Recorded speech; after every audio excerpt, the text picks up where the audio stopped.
क्या आपने कभी बाघ की आंखों में आंखें डालकर देखा है? नहीं, मैं चिड़ियाघर की बात नहीं कर रहा हूँ। मैं खुले जंगल की बात कर रहा। आप में से बहुत सारे लोगों ने शायद देखा भी होगा। तो मैं भी निकल पड़ता हूँ अपने कुछ दोस्तों को लेकर चित्तौड़ नेशनल पार्क की ओर राइनो और टाइगर को देखने। चित्तौड़ नेशनल पार्क नेपाल और भारत के बॉर्डर पर स्थित है। इसकी स्थापना 1973 में हुई थी और 1984 में इसे वर्ल्ड हेरिटेज भी घोषित किया गया है। यह पूरा एरिया 952 स्क्वायर किलोमीटर एरिया में फैला है। ऐसे में यहाँ बहुत से जानवर पाए जाते हैं, लेकिन राइनो, टाइगर और हाथी के लिए यह ज़्यादा फेमस है। तो अपने झोले की रस्सी को टाइट करके मैं भी निकल पड़ता हूँ चित्तौड़ नेशनल पार्क की ओर। भारत नेपाल बॉर्डर पहुंचकर हम बनवाते हैं गाड़ी के जरूरी कागजात, जो कि नेपाल में अपनी गाड़ी लेकर जाने के लिए जरूरी होता है। यहाँ पर हमारी गाड़ी और सारे लोगों की आईडी चेक होती है।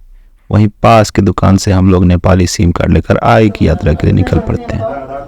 रास्ते में ढलते सूरज का नज़ारा देखकर न चाहते हुए भी हम लोग वहाँ थोड़ी देर रुक जाते हैं।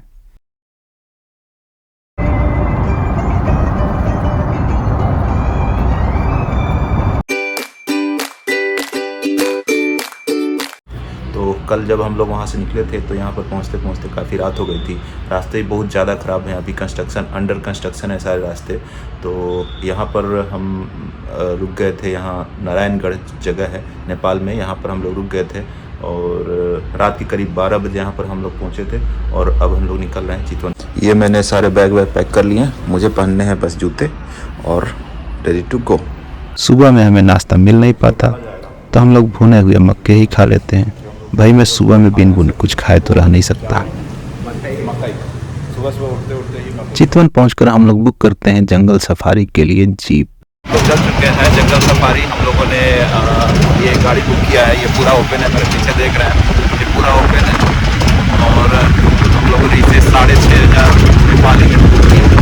4 लोगों के लिए स्पेशल है ये। और गाड़ी हम लोग की चल चुकी है। ये गाड़ी है। वहाँ पर एक गाइड मिले हम लोगों को, एक ड्राइवर साहब हैं और ये है चितवन। जंगल की जो सफारी शुरू होती है वो यहाँ से शुरू हो रही है। मेरे पीछे जो देख रहे हैं ये पूरा जंगल है और ये है इसका ऑफिस। यहाँ से शुरू हो रही है हम लोगों की जंगल सफारी। ये रहा।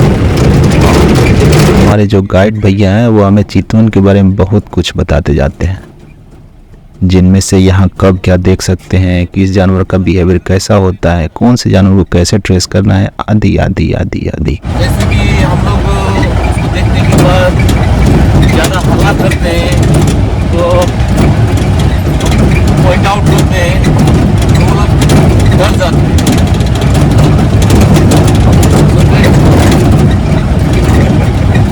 गाइड भैया 2 वाक्य बताते हैं जिससे मैं थोड़ा सा डर भी जाता। पहला, कुछ दिनों पहले कई ग्रुप को जंगली हाथियों ने पूरे दिन भर के लिए जंगल के बीच में घेर लिया था और जब तक मिलिट्री नहीं गई तब तक लोगों को हाथियों ने छोड़ा नहीं। और दूसरा, 4 लोगों के एक ग्रुप को 2 बाघ बिल्कुल सामने दिखे और जैसे ही बाघ उनकी तरफ आगे बढ़ने लगे उनमें से एक ने पैंट में ही सूसू कर दिया था।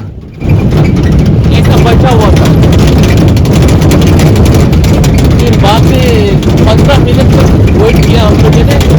वो एक ही डायरेक्शन से उड़ गया था। 2 डायरेक्शन से नहीं गया, एक ही डायरेक्शन से चला गया।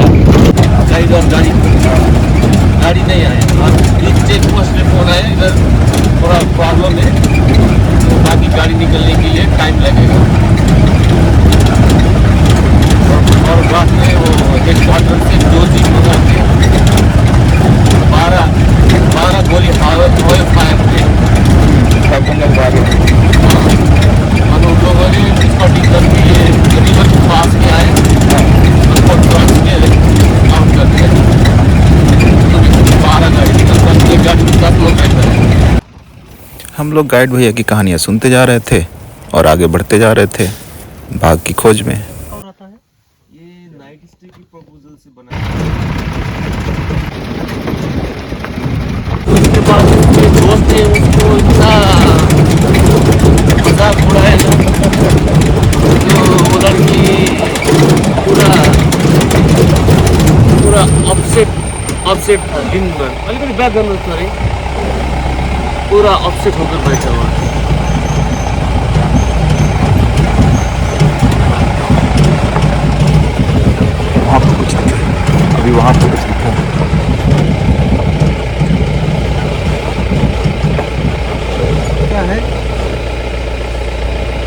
कुछ दिखा?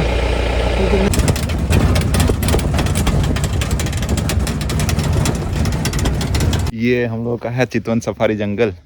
ये मेरे पीछे पूरा जो है, ये पूरा जंगल देख रहे हैं आप। और ये हम लोग की गाड़ी है। कुछ कुछ जानवर अभी दिख रहे हैं। ठंडी का सीज़न है तो बहुत सारे जानवर अभी दिख नहीं रहे हैं। हमारे गाइड जो हैं वो बता रहे थे कि गर्मियों में जब आएंगे तो इसमें बहुत ज़्यादा दिखने के लिए चांसेस होते हैं।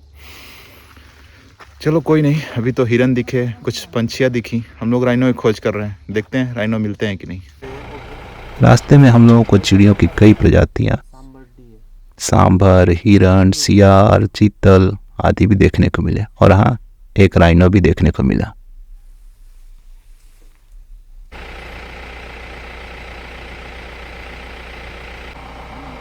धूप में ठंडी के मौसम है ना, उसका ईयर देखिए, ईयर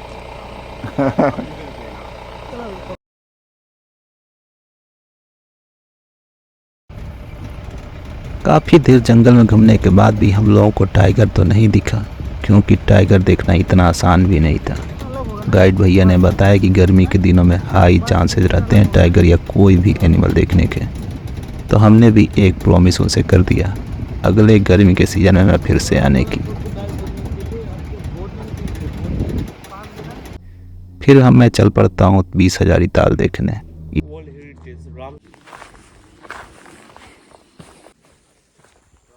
मैं हूँ अभी 20 हजारी ताल पे। मेरे पीछे जो देख रहे हैं ये है 20 हजारी ताल।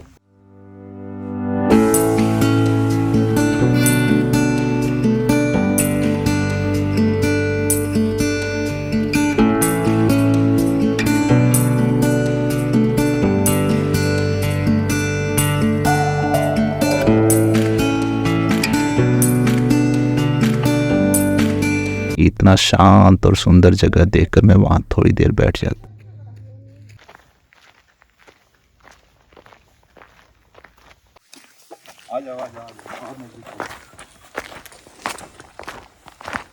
ये है यूनिक घड़ा,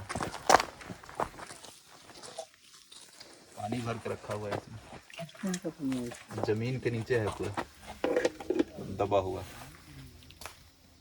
पानी बिल्कुल साफ है।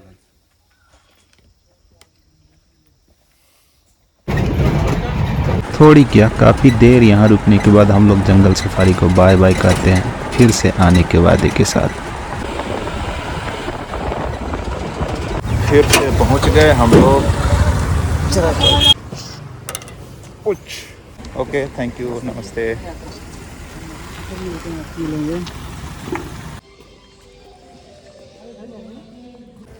यहाँ पर हम लोगों को दिखा है पीछे एलिगेटर, वो जो दिख रहा है ना, वो देखो। मैं भी दिखाता हूँ, मैंने उसके कुछ फ़ोटोज़ भी लिए। ये नेचुरल है भाई, मतलब बिल्कुल हम लोगों के सामने। ये देखो, हिला हिला हिला हिला हिला हिला हिला मुँह फाड़ा। ये बिल्कुल नेचुरल है, और वो हम लोग के बिल्कुल सामने पड़ा है। ये डैम है, यहाँ पर ये मगरमच्छ, और मैं वहाँ पर दिखाता हूँ, वो है एलिगेटर। उसके बाद मैं जाता हूँ थारू म्यूजियम की ओर, जहाँ पर थारू लोगों के बारे में काफ़ी कुछ बताया गया है।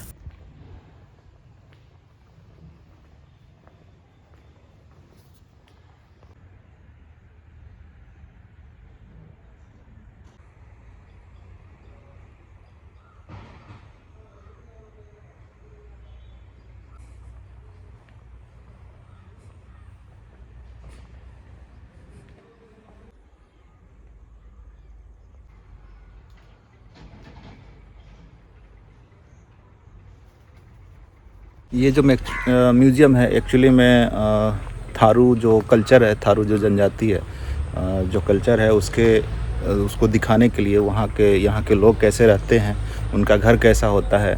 जैसे वो हो गया, हल हो गया, वो पुराने उनकी जो भी बर्तन हो गए वहाँ पर मैं देख रहा हूँ, तो वो सब कैसे रहते थे उसके लिए एक बनाया गया है। ये जैसे चिड़िया का, उनका गाँव का पूरा प्रारूप वहाँ पर अगर दिख रहा होगा, तो उस घर के अंदर में उनका खटिया और जैसे उनका बेड होता है, वो सारी चीज़ें हैं।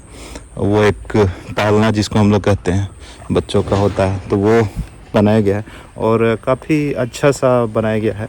जैसा बिल्कुल गांव की जैसे फीलिंग आ रही है, उस तरह से फीलिंग यहाँ पर आ रही है मुझे। पर जैसे उनका थारू लोगों का जो पूजा करने का जो तरीका होता है, केले के पत्तों पे वो दिया जलाते हैं और पूजा जो किया जाता है उसके बनाया गया है।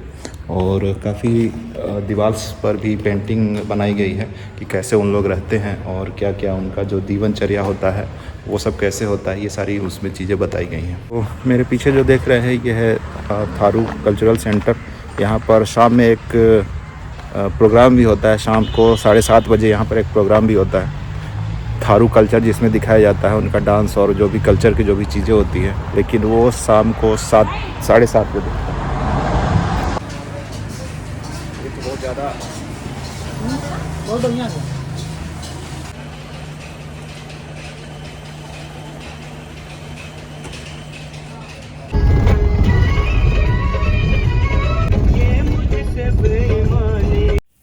लौटते समय हमारे ड्राइवर भैया न जाने किस गम में खोए हुए थे और हम लोगों को रास्ते भर सैड सॉन्ग सुनाते हुए ले आए।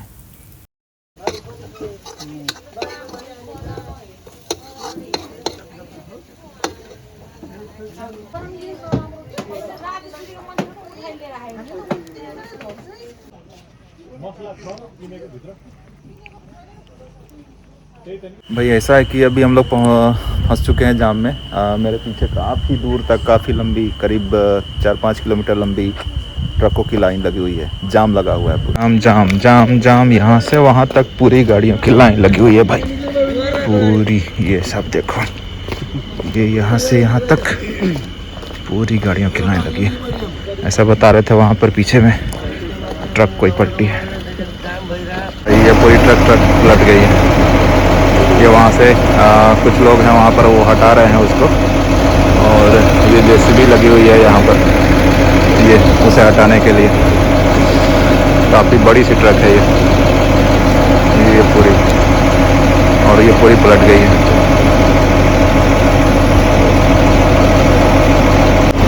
पूरा लोडेड ट्रक है भाई, इसको खाली करने में तो बहुत टाइम लगेगा